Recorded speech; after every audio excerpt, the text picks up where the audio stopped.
आपको लिए चलते हैं। अरविंद केजरीवाल इस वक्त आम आदमी पार्टी के दफ्तर में और वहां पर संबोधित कर रहे हैं।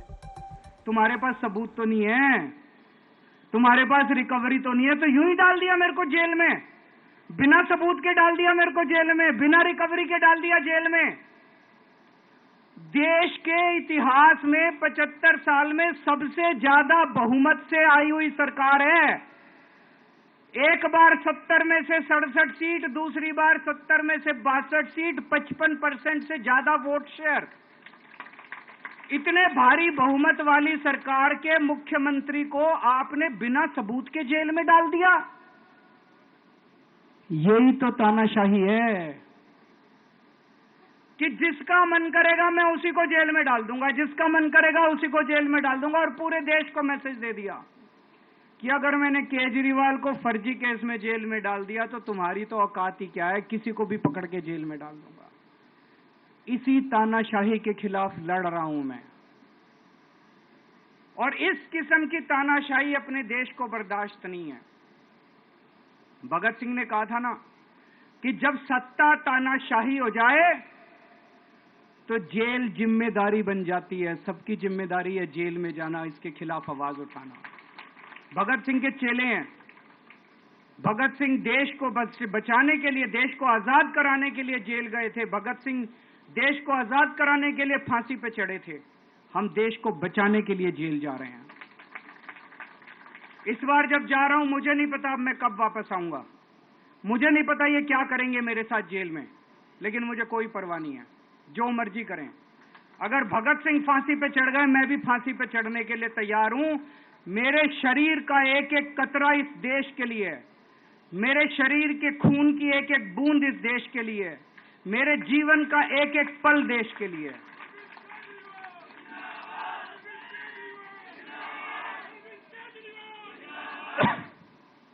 अभी मैं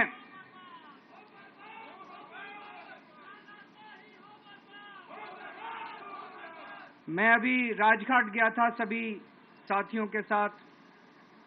महात्मा गांधी की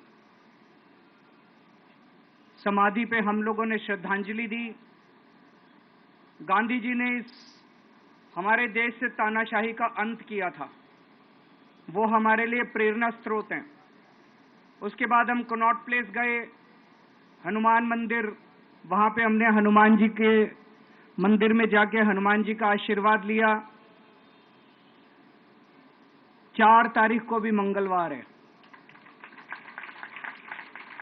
भली करेंगे बजरंगबली, करेंगे कि नहीं करेंगे? बोल बजरंगबली की। इनका नाश करेंगे, तानाशाहों का नाश करेंगे। अपने को किसी व्यक्ति विशेष से अपनी कोई दुश्मनी नहीं है, अपनी दुश्मनी तानाशाही से है, तानाशाही बर्दाश्त नहीं है अपने को। तो 4 तारीख को भी मंगलवार है और बजरंगबली का मेरे ऊपर, पार्टी के ऊपर बहुत आशीर्वाद है, देश के ऊपर बहुत आशीर्वाद है। मैं प्रार्थना करने गया था बजरंगबली को कि हे बजरंगबली मेरे देश को बचा लो। अभी कल एग्जिट पोल आए हैं, मेरे से लिखवा लो, सारे एग्जिट पोल फर्जी हैं, बिल्कुल फर्जी हैं। एक एग्जिट पोल वाले ने राजस्थान में टोटल 25 सीट है, उसमें 25 में से 33 दे दिए उन्होंने बीजेपी को। ऊपर से आया होगा भाई बीजेपी को ज्यादा देने हैं, तो उसने कहा मोदी जी क्या याद रखोगे आप भी, आपको 25 में से 33 दे दिए। तो पूरा का पूरा फर्जी है, पूरा एग्जिट पोल फर्जी है। लेकिन असली मुद्दा ये है, इनको गिनती से 3 दिन पहले फर्जी एग्जिट पोल कराने की क्या जरूरत थी, ये समझने वाली बात है। मेरे को भी समझ नहीं आया, कई सारे लोगों की कई सारी बातें चल रही हैं। एक ये चल रहा है कि इन्होंने मशीनों का घोटाला कर दिया, लेकिन मैंने संदीप पाठक को भी बोला है और मैं सारे इंडिया गठबंधन की पार्टियों को बोलना चाहता हूं, अपने अपने काउंटिंग एजेंट को बोल दो पूरी तरह से सतर्क रहे। आखिरी तक अगर हार भी रहे हैं तब भी उठ के ना आए। कई बार क्या होता है, 1 राउंड में, 2 राउंड में, 3 राउंड में हार गए तो उठ के चले जाते हैं, उठ के नहीं जाना। सबसे लास्ट में रैंडम जितने बूथ होते हैं, ईवीएम मशीन होती है, उसकी पर्चियां पड़ती हैं। उन पर्चियों में से 5% पर्चियां उठाई जाती हैं। उन 5% ईवीएम की मैचिंग वीवीपैट की स्लिप से कराई जाती है।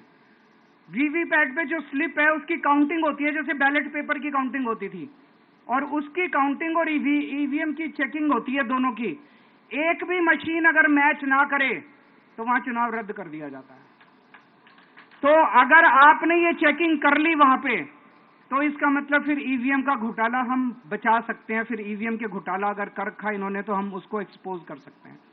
तो सब लोगों ने लास्ट तक रुक के, आपका कैंडिडेट हार भी रहा है तब भी आखिरी तक रुक के आपको ये ईवीएम की चेकिंग करा के आनी है, ईवीएम और वीवीपैट की मैचिंग करा के आनी है। एक थ्योरी ये चल रही है कि इन्होंने इतना ज्यादा सीटें इसलिए दिखाई क्योंकि इनके लोगों ने शेयर मार्केट में इन्वेस्ट कर रखा है, और कल जब शेयर मार्केट खुले तो बम्पर होगा, तो ये अपने शेयर बेच बाच के खुद तो निकल लेंगे। बाकी एक थ्योरी ये चल रही है कि अफसरशाही पे दबाव डालने के लिए अगले 3 दिन में अफसरों से उल्टे सीधे काम कराने के लिए एक माहौल बना दिया गया। भाई आ तो हम ही रहे हैं, तो हमारी बात मानो, उल्टे सीधे काम करो, काउंटिंग में गड़बड़ कराएंगे, सब कुछ करेंगे। लेकिन फिर से मैं कह रहा हूं, अपने को, अपने काउंटिंग एजेंट, एआरओ, सब लोगों को अपने को ट्रेन करके भेजना है और अपने को चौकन्ना रहना है।